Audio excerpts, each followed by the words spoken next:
हाँ, तो हमने मार्टिन लूथर तक का तो पूरा देख लिया था कि किस तरीके से ऑसबर्ग पैक्ट है वो फाइनलाइज होता है, जिसमें ये था कि शुरुआत तो इस तरीके से की थी कि जैसे जो मार्टिन लूथर के फॉलोअर्स हैं उनको सप्रेस कर दिया जाएगा, बट रियल सेंस में देखा जाए तो सप्रेशन तो हो नहीं पाया, उल्टा जो ऑसबर्ग अप्रूवल था उसको ऑसबर्ग पैक्ट के तौर पे फाइनल किया जाता है।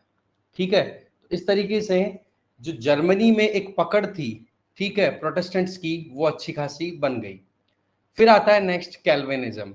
देखो जिस तरीके से लुथेरियनिज्म जो था वो भी एक तरीके का रिफॉर्मिस्ट मूवमेंट था, रिलीजियस एक्टिविटीज में चेंज लाने की बात थी, एग्जैक्टली उसी का इम्पैक्ट यूरोप के दूसरे और एरियाज में भी मोर और लेस देखने को मिल रहा था, या फिर पैरेलली ऐसा ही कुछ मूवमेंट दूसरे एरियाज में भी चल रहा था। जैसे कि हम अभी बात करेंगे स्विस कैल्विनिज्म।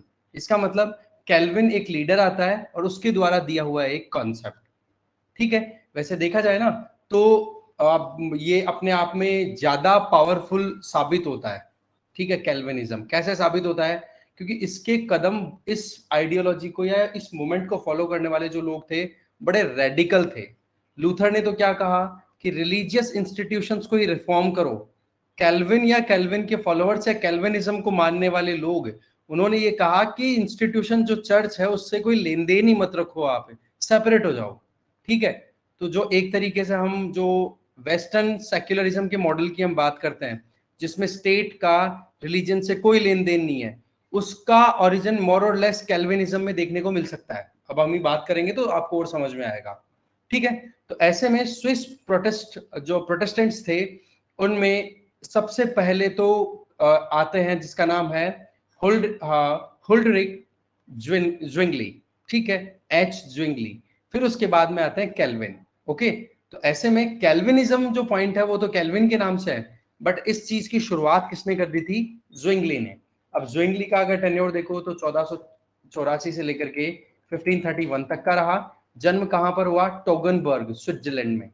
ओके, काम क्या था? वही जो रेनेसेंस के पीरियड में जो आइडियाज निकल के आए थे कि भाई ह्यूमनिज्म की तरफ बढ़ना है, रियलिज्म वास्तविकता पे चलना है, इल्यूजन पे नहीं चलना है, उन चीजों को इन्होंने अपनी तरफ से प्रमोट किया। ज्विंगली की अगर बात करें तो वियना और बेसल, यहाँ पर बेसल यूनिवर्सिटी और वियना यूनिवर्सिटी, यहाँ पर इनकी एजुकेशन हुई। ठीक है, और जो क्लासिक्स मतलब वही यूरोप की एंशिएंट कल्चर थी उससे बहुत ज्यादा इन्फ्लुएंस थे। ओके, इसके अलावा इन्होंने अपनी तरफ से इरेस्मस आपने देखा कि कहाँ के थे? नेदरलैंड्स के। उनको अपना आइडियल मॉडल भी माना कि हाँ भाई, इरेस्मस ने जो नेदरलैंड्स में आइडियाज फ्लॉट किए थे रिफॉर्मेशन के पॉइंट ऑफ व्यू से कि चर्च की सिस्टम में चेंजेस आने चाहिए, उन चीजों के पॉइंट ऑफ व्यू से इरेस्मस को अपना आइडियल भी माना ज्विंगली ने। ठीक है, अब देखो ज्विंगली ने क्या क्या इंपॉर्टेंट रोल किए, आई मीन इंपॉर्टेंट काम किए, सीधा हम उनकी बात करते हैं।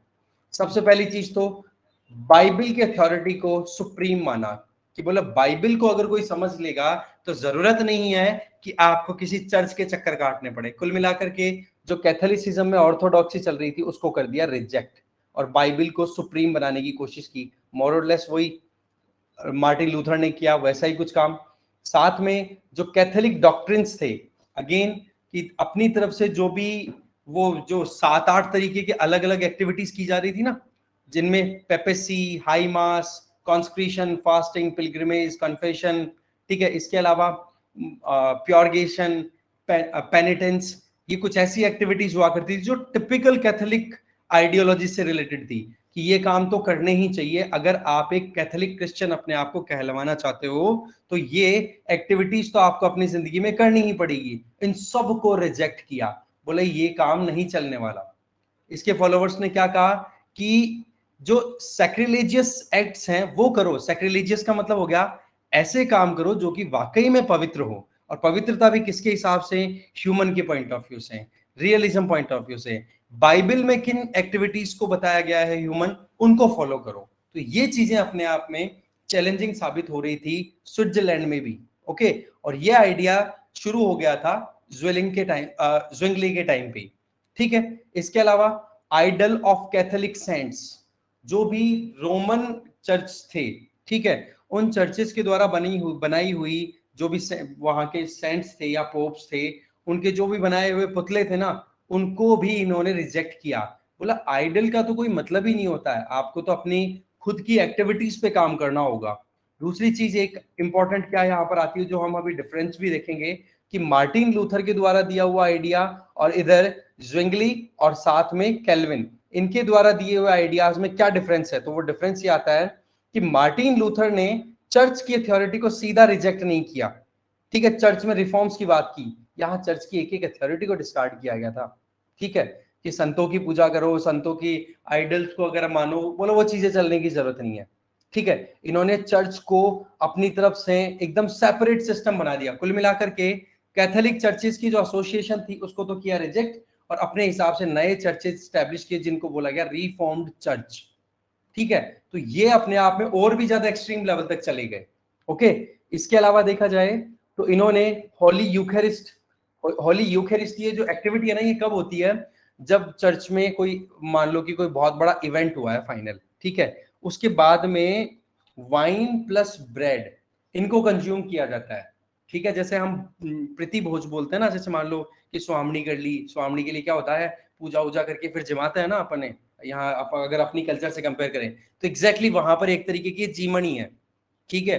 तो ऐसे में इसमें किसको जिमाया जाता है, पोप्स को। तो इसको भी बोले ये क्या है, क्वेश्चन अपनी तरफ से बोल दिया, उठा दिया, अपने ओपिनियन जो थे इस तरीके के दिए कैल्विनिज्म वालों ने कि जो बिल्कुल डिफरेंशिएट कर रहे थे, ठीक है। इसके अलावा इन्होंने डॉक्ट्रिन जो था, देखो लूथर ने तो अपनी तरफ से डॉक्ट्रिन फॉर्मुलेट किया था कॉन्सुबस्टेंशिएशन, ठीक है, नाम याद रख लेना, थोड़ा सा टिपिकल है, राइट, हल्का सा थोड़ा सा टंग ट्विस्ट हो जाता है। इसके अलावा देखो यहां पर इन्होंने रिनाउंस किया कौन से डॉक्ट्रिन को, ये ट्रांस सब्सटेंशिएशन, इसका मतलब आत्मा का एक से दूसरी में जाना, इस चीज पर भी इन्होंने ज्यादा विश्वास नहीं रखा। तो ओवरऑल देखा जाए तो इन दोनों थ्योरीज के बारे में आपको थोड़ा पर्सनली देखना है, राइट, और वैसे याद रख लेना भाई, ठीक है ना, कि इन्होंने अपनी तरफ से एक तो इस डॉक्ट्रिन को रिनाउंस किया, लूथर ने अपनी तरफ से इस आइडिया को दिया, ठीक है। फर्स्ट आइडिया तो जो चर्चेस का था वो था ये, ठीक है, ट्रांस सब्सटेंशिएशन, ओके। तो इसको तो लूथर ने रिनाउंशिएट कर दिया और अपनी तरफ से नया आइडिया दिया, वो था कॉन्सब्सटेंशिएशन, ठीक है। और ज्विंगली ने दोनों को ही रिफ्यूज कर दिया, बोले डॉक्ट्रिन जो है वो ठीक नहीं है, इसकी बजाय कुछ और काम करो। जीसस क्राइस्ट ने जो बलिदान दिए थे क्रूसीफिक्शन के टाइम पे, आपको पता है ना किस तरीके से प्लस पे टांगा गया था उनको, तो बोला वो एक्टिविटी थी बलिदान की, बोला उन चीजों को थोड़ा बहुत आप कंसिडर करो, बजाय कि चर्चेज में क्या होता है। तो सीधा डील किससे, क्राइस्ट एंड बाइबल, दो चीजों से। इसके आगे अगर देखें तो इस ज्विंगली को फॉलो करने वाले जो इंपॉर्टेंट लीडर थे, देखो फिर एक पैक्ट साइन होता है, ये थोड़ा सा आपको खुद तो पढ़ना पड़ेगा, ठीक है ना, कैपल पैक्ट हुआ था साइन किस किस के बीच में, ज्विंगली ने फाइट किया था क्रूसेड्स को लेकर के। देखो सीधी सी बात है, क्रूसेड्स कौन थे, रेनेसेंस के पीरियड पे वो इंडिविजुअल्स जो कि कॉन्स्टेंटिनोपॉल के फॉल की वजह से अपने एरिया को छोड़ करके यूरोपियन कंट्रीज में जान बचा करके पहुंचे थे, वेस्टर्न यूरोपियन कंट्रीज में, जिन्होंने बहुत सारा एनलाइटनमेंट का काम किया था, नॉलेज स्प्रेड किया था, उनको क्रूसेड बोला था, ठीक है।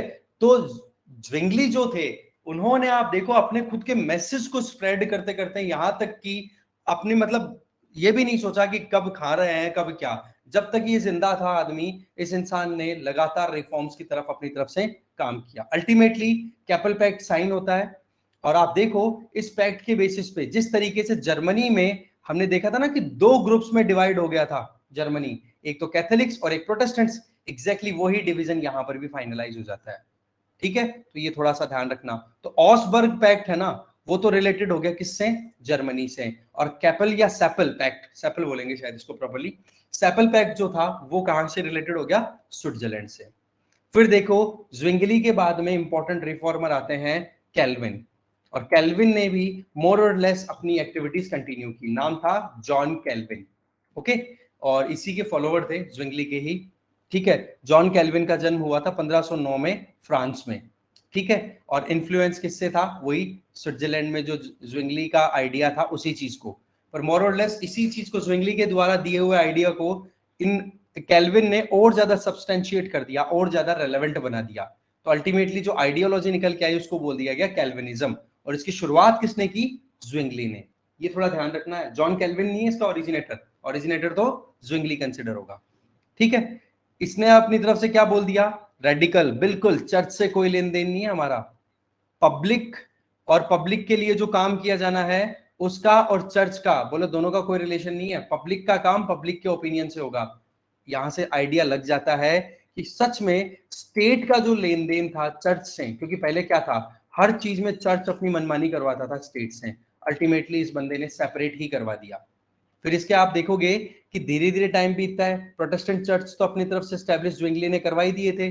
फिर आप देखो कैथोलिक चर्चेज और प्रोटेस्टेंट दो सेक्टर में डिवाइड हो जाता है। प्रोटेस्टेंट ने अपने सेपरेट चर्च बना लिए और कैथोलिक चर्च जो थे वो अपनी अथॉरिटी कहां से ड्रॉ करते थे, रोमन चर्च से। इस तरीके से दो पार्ट्स में डिवाइड हो गई। और ये चीज जो थी ये किस में मेंशन की हुई है, इंस्टीट्यूट ऑफ क्रिश्चियन रिलीजन। ये बुक किसके द्वारा लिखी हुई है, ये बुक लिखी कैल्विन ने। ओके, तो अपनी डिटेल इसमें बता दी कि ज्विंगली ने किस तरीके से अपना काम किया। अब आप देखो आगे कि इस बंदे ने भी अपनी जिंदगी पूरी दाव पे लगा दी थी, कंटिन्यू यही करने में कि कैसे भी करके हमें रिफॉर्म्स लेकर के आने हैं। ओके, एथिकल सिस्टम पे इन्होंने फोकस किया। ऐसा नहीं कि चर्च जो बोलेगा वो काम करोगे, नो, देखा ये जाएगा कि क्या चीज वहां पर बोलते हैं ना, समय स्थान परिस्थिति, टाइम प्लेस एंड सिचुएशन, बोले इन तीनों चीजों को देख करके फिर डिसीजन लिया जाएगा। और ये चीज मैं आपको बार बार, हम एथिक्स पढ़ेंगे वहां पर भी देखेंगे कि समय स्थान परिस्थिति के हिसाब से हमें क्या एक्शन लेनी चाहिए। एथिक्स में यही आइडिया, इसी आइडिया पे काम चलता है, ठीक है ना। इसके बाद में ज्विंगली, ये जो कैल्विन थे, इनको प्रोटेस्टेंट पोप के नाम से भी फेमस या फेम मिली थी, ठीक है। और इन्होंने अपने कुछ ऐसे प्रिंसिपल्स दिए जो कि इनवल्नरेबल थे। इनवल्नरेबल का मतलब कह दिया ना, मतलब कह दिया, अब रिजेक्शन का कोई चांस ही नहीं है। और फैन फॉलोइंग कोई कमी नहीं थी, जबरदस्त फैन फॉलोइंग थी। तो इस तरीके से एक इंपॉर्टेंट लीडर कैल्विन निकल के आते हैं जो कि फ्रांस के थे। फिर आगे अगर देखें तो यहां पर आप देख सकते हो कि यहां पर कैल्विन ने जो आइडिया दिया था वो एक बड़ी इंपॉर्टेंट चीज है। यहां पर ये पॉइंट आप जरूर याद रखोगे कि एक इंडिविजुअल का जो फ्यूचर है, जिसको हम डेस्टिनी भी बोलते थे कई बार, भाग्य भी, वो बोले उसके एक्शन से डिसाइड नहीं होता। यहां पर देखो थोड़ा सा ऑर्थोडॉक्सी दिखेगी आपको कि डेस्टिनी जो है एक इंडिविजुअल की, या उसकी जो फ्यूचर है, या फिर एक इंडिविजुअल को साल्वेशन मिलेगा कि नहीं, वो बोले उसे एक्शन के ऊपर या उसके विश्वास पे डिपेंड नहीं करता है। वो डिपेंड करता है भगवान के ग्रेस पे, कि भगवान का आप पर आशीर्वाद कितना है। तो ये चीज क्या शो करती है कि ना तो एक्शन की बात की, ना फेथ की बात की, सीधा कह दिया क्या, इंसान के हाथ में कुछ नहीं है, सारा बोला भगवान पहले ही लिख के भेजता है और उसी के हिसाब से काम होता है। मतलब किस्मत को इन्होंने सुपर मान लिया। तो ऐसे में बाइबल एक बोला अकेला रास्ता है जिससे कि एक इंसान मोक्ष प्राप्त कर सकता है। वो भी कैसे, बाइबल के वैल्यूज को फॉलो करो, उनको अडॉप्ट करो लाइफ में, गॉड से कनेक्टिविटी स्टैब्लिश होगी। गॉड से अगर कनेक्टिविटी स्टैब्लिश होगी तो गॉड आपके ऊपर अपने आप ही दया की बरसात करेगा। तो ऐसे में बोला आपको साल्वेशन मिल जाएगा, आपका जो एक कहते हैं ना मोक्ष है वो मिल जाएगा। इस तरीके से आप देखो कि नेदरलैंड्स में भी अपनी तरफ से काम हुआ। स्कॉटलैंड और इनकी बात करें तो यहां पर आप देखोगे एंग्लिसिज्म, आगे हमारा कॉन्सेप्ट आएगा जिसमें हम देखेंगे कि इंग्लैंड में कैसे प्रोटेस्टेंटिज्म या प्रोटेस्टेंट्स है वो अपना मूवमेंट कंटिन्यू करते हैं। कैल्विनिज्म है वो पूरे यूरोप में अपना स्प्रेड दिखा देता है, ठीक है। और लुथेरियनिज्म जो है वो कहीं ना कहीं नेशनल रिलीजन के ऊपर फोकस रह गया जर्मनी में। तो इसका मतलब अगर व्यापकता की बात करें ना, ब्रॉडनेस की, वो थोड़ा सा कैल्विनिज्म का ज्यादा देखने को मिलता है। क्योंकि पहले तो कैल्विनिज्म का ओरिजिन कहाँ हुआ, ज्विंगली ने कहा किया, स्विट्जरलैंड में। फिर उसके बाद में कैल्विनिज्म को जॉन कैल्विन ने स्प्रेड किया फ्रांस में, और फिर इसको एक तरीके से ट्रांस यूरोप की एक जो एक कहते हैं ना आइडेंटिफिकेशन मिल गई थी, उसके चलते ज्यादा फेमस हो पाया कैल्विनिज्म। अब देखो सवाल ये आता है कि इन दोनों को अगर कंपेयर करो तो किसमें क्या क्वालिटी थी, थोड़ा वो समझते हैं।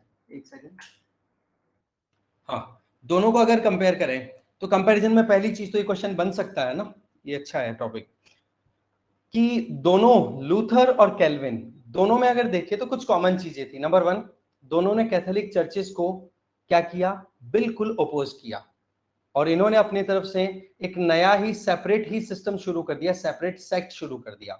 लूथर ने लूथरिनिज्म का और कैल्विन ने कैल्विनिज्म का आइडिया फ्लॉट कर दिया। तो दो चीज कॉमन हो गई, सेपरेट सेक्ट और कैथोलिक चर्च को डिस्कार्ड करना। दोनों ने बाइबल के थ्योरिटी को एक्सेप्ट किया और क्राइस्ट, जीसस क्राइस्ट और बाइबल दोनों को सुपर माना है। ओके, इसके अलावा पॉप की अथॉरिटी को दोनों ने डिस्कार्ड किया है। इसके अलावा मिडिल क्लास का इन्फ्लुएंस लूथर वाले आइडिया पे भी रहा तो कैल्विन के आइडिया पे भी रहा। इसके अलावा जो भी दिखावटी काम हो रहे थे उनके खिलाफ इन्होंने आवाज उठाई दोनों ने। तो ये चीजें तो हो गई दोनों में कॉमन। अब हम बात करते हैं कि दोनों में डिफरेंस क्या था। क्या लूथर ने किया जो कि कैल्विन ने नहीं किया, या जो कैल्विन ने किया जो लूथर ने नहीं किया? वो देखो, सबसे पहली चीज, लूथर ने चर्च को कंप्लीटली नेग्लेक्ट नहीं किया। लूथर ने क्या कहा कि चर्च में कुछ कमियां हैं, उनमें परिवर्तन, चेंजेस लाने की जरूरत है। और लूथर का मेन फोकस था नेशनलिस्ट आइडिया को प्रमोट करना, राष्ट्रवाद की भावना। जबकि कैल्विन ने क्या कर दिया? Drastic change. चर्च बोला कुछ मतलब ही नहीं है, अपने खुद के सेपरेट चर्च बना दिए। क्या बोले था ज्विंगली ने? रिफॉर्म्ड चर्च बोल दिया था, सेपरेट ही अपने चर्च बना दिए। तो एक तो ये डिफरेंस था दोनों में। दूसरा, जो लूथर था, अपनी तरफ से लूथर ने स्टेट और रिलीजन में कोई भी क्लियर कट लाइन ड्रॉ नहीं की थी, जो कि वेस्टर्न सेक्युलरिज्म के आइडिया की मेन नींव कंसिडर की जाती है, वो लूथर ने नहीं दी थी, वो एक्चुअल में कैल्विन ने दी थी कि स्टेट और रिलीजन दोनों का स्पेयर सेपरेट होना चाहिए, और जो आज तक भी फॉलो होता है यूरोप में। फिर आ जाओ लूथर की बात करें, तो लूथर ने जो मिरेकल्स थे उनको डिस्कार्ड नहीं किया था कि हाँ भाई कुछ चीजें ऐसी हैं जो कि भगवान अपनी ग्रेस से कर देता है, वो मिरेकल मानता था। जबकि कैल्विन ने जादू टोनों को रिजेक्ट कर दिया कि बोले ये चीज बिल्कुल भी नहीं होती है। एक इंडिविजुअल अपने हिसाब से, खुद अपनी हिसाब से बाइबल को फॉलो करे तो भगवान की ग्रेस, उसको भगवान का आशीर्वाद अपने आप मिलता रहेगा। इसके अलावा लूथर की बात करें तो साल्वेशन का बेसिस क्या माना था? फेथ, कि अगर आप विश्वास रखते हो तो आपको जरूर मोक्ष मिलेगी। जबकि कैल्विन ने क्या बोला? ना तो एक्ट और ना ही आपकी फेथ, दोनों आपको साल्वेशन की तरफ ले जाएगी। साल्वेशन की तरफ लेके जाएगा कौन? गॉड का ग्रेस, जो कि प्री ऑर्डेन्ड है। दैट मीन्स पहले से ही आपकी किस्मत लिखी हुई है। कैल्विन ने ये कहा आपको कुछ भी करने की जरूरत नहीं है, बस इतना सा है, बाइबल उठाओ और पढ़ो। ठीक है। और लूथर, और लास्ट जो डिफरेंस है दोनों के बीच में वो ये कि देखो, लूथर के भी फॉलोअर्स थे, कैल्विन के भी फॉलोअर्स थे, पर लूथर ने अपने फॉलोअर्स को कुछ गाइडलाइन नहीं दी कि भाई आपका कंडक्ट कैसा होना चाहिए, कैरेक्टर कैसा होना चाहिए, इन पर ज्यादा माथापच्ची नहीं की। जबकि कैल्विन ने डिसिप्लिन पर बड़ा ध्यान दिया कि बोला अपने सही तरीके से एक सेल्फ कंट्रोल्ड मैनर में जो भी एक्टिविटीज करेगा वो ज्यादा सही रहेगा। तो कैल्विन ने डिसिप्लिन पे भी ध्यान दिया, कैरेक्टर पे भी ध्यान दिया, जबकि लूथर ने इन चीजों पे अटेंशन पे नहीं किया। तो दोनों में सिमिलरिटी क्या थी, डिफरेंसेस क्या थे, वो हमारे हो गए यहीं पे कंप्लीट। दो कॉन्सेप्ट हो गए, लूथरनिज्म और ये जो कैल्विनिज्म था, इंपॉर्टेंट आइडियाज। अब पढ़ते हैं हम एंग्लिकन कॉन्सेप्ट। देखो, जर्मनी और स्विट्जरलैंड में जिस तरीके से रिलीजियस रिफॉर्म्स आ रहे थे, चर्च से और जो लेन देन था उसमें गैप बन रहा था, वो ही आइडिया कहीं ना कहीं अब इंग्लैंड में भी फैलता है। इंग्लैंड में यहां पर कोई रिफॉर्मिस्ट आगे नहीं आता है। यहां पर जो लीड रोल प्ले करता है वो है टुडोर डायनेस्टी का एक किंग था जिसका रूल रहा 1509 से 1547 तक, नाम था हेनरी एट्थ। क्या होता है कि राजा साहब जो हैं उनके बेटा नहीं होता। अब सीधी सी बात है, डायनेस्टी थी, मोनार्की थी, तो बेटा तो चाहिए सक्सेसर के तौर पे। तो साहब ने अपनी पत्नी से क्या करते हैं कि थोड़ा सा डिटैचमेंट रहता है, और बंदा जो है वो शादी करना चाहता है अपनी मेड इन ऑनर, मतलब जो दाई थी या फिर जो मेन मेड थी उससे शादी करना चाह रहे थे। ये नाम था एनी बेलिन। ठीक है। अब हेनरी इससे शादी करना चाहता था। अब सवाल ये है कि शादी तब हो जब हेनरी एट जो है वो अपनी वाइफ का नाम था क्वीन कैथरीन, उसको डाइवोर्स दे। डाइवोर्स देने के बाद में फिर शादी करे किसके साथ में? एनी बेलिन के साथ में। फिर जाकर के वो शादी जो है वो एक्सेप्ट की जाएगी। पर इस मुद्दे पर पोप ने अड़ंगे लगाने शुरू कर दिए, कैथोलिक चर्च ने अड़ंगे लगाने शुरू कर दिए। बोले ये चीज बिल्कुल भी ठीक नहीं है, अगर इस तरीके से राजा काम करेगा तो ये एंटी पेपल पॉलिसी हो जाएगा। पेपल किसको बोला था?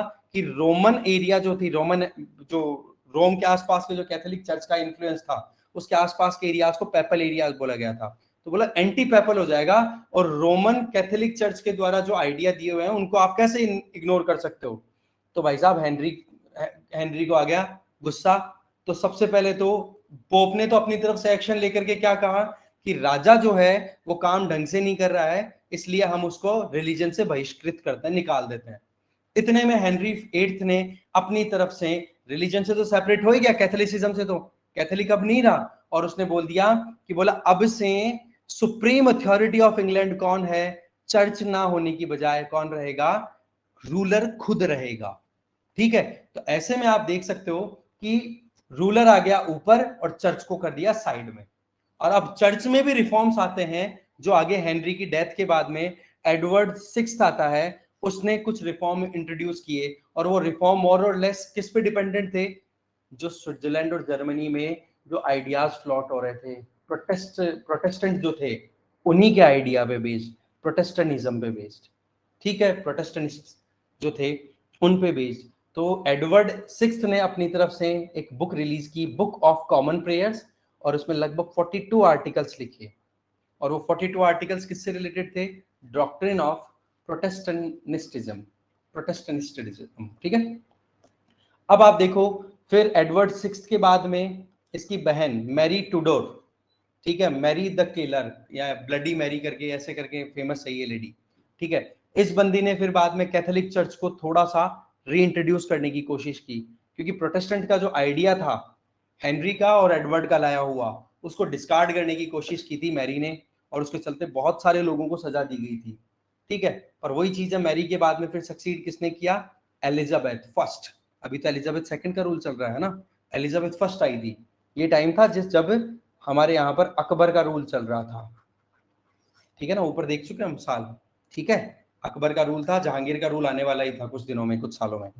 एलिजाबेथ ने अपनी तरफ से रिलीजन को यूज किया पॉलिटिकल एंड्स के लिए, अपनी खुद की पकड़ बनाने के लिए धर्म का यूज किया, और एक नया ही सिस्टम शुरू कर दिया जिसमें एंग्लिकन चर्चेस, मतलब वही प्रोटेस्टेंट जो आइडियाज थे उन्हीं को ध्यान में रखते हुए रिलीजन अपने खुद की कल्चर के हिसाब से स्टैब्लिश कर दिया, एक अलग ही चर्च सिस्टम, एंग्लिकन जिसको बोला गया। ठीक है, अब जो एडवर्ड VI ने 42 आर्टिकल्स दिए थे ना, अब उन 42 आर्टिकल्स को रिड्यूस करके इसने कितने में कन्वर्ट कर दिया, 39 में। और काम क्या हो गया, एंग्लिकन चर्च का काम क्या है कि एंग्लिकन चर्च जो है वो एक लीगल अथॉरिटी होगी, जो कि the act of supremacy and uniformity के अंडर में काम करेगा। मतलब ये कि पूरे इंग्लैंड में एक अलग ही सिस्टम शुरू कर दिया एलिजाबेथ ने। और यहां से आप देख सकते हो कि एक तरीके से प्रोटेस्टेंट जो मूवमेंट था उसको यहां पर एक नया ही आइडिया मिल जाता है। ठीक है, तो इस तरीके से आप देख सकते हो कि क्या क्या क्या एक्टिविटीज हुई लूथर के टाइम पे, कैल्विन के टाइम पे या ज्वेंगली के टाइम पे, और यहाँ पर फिर हेनरी, फिर एडवर्ड, और फिर मैरी, और फिर एलिजाबेथ, इन्होंने क्या क्या एक्शन लिए। तो कुल मिलाकर के ये टोटल रिफॉर्म्स थे जो कि इंग्लैंड में और यहाँ पर यूरोप में आए। अब हम आगे इसका नेक्स्ट पोर्शन है वो डिस्कस करेंगे, जिसमें हम देख लेंगे कि रिफॉर्म मूवमेंट में क्या क्या सक्सेस हुए, सक्सेसफुल तो जितना हुआ वो हमने देख लिया, कारण क्या थे और कौन कौन से एरिया में क्या क्या इसका इम्पैक्ट आया वो हम कल देख लेंगे। अभी 10 बज रहे हैं, टर्मिनेट करना पड़ेगा सेशन। ठीक है, थैंक यू।